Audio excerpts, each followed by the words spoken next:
ನನ್ನ ಪ್ರೀತ್ಯಾಗ ಏನಿತ್ತ ಅಂತ ಕರತಿ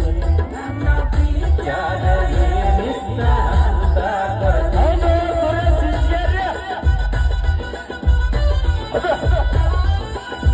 ಬಾಗಿಲು ಕುಡಿಸಿರಿ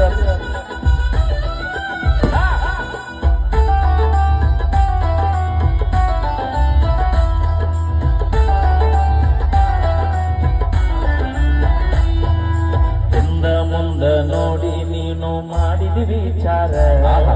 ಕಂಡು ಕಂಡು ಬಾವಿಗೆ ಬಿದ್ದೈತಿ ನಂದ ಗ್ರಚಾರ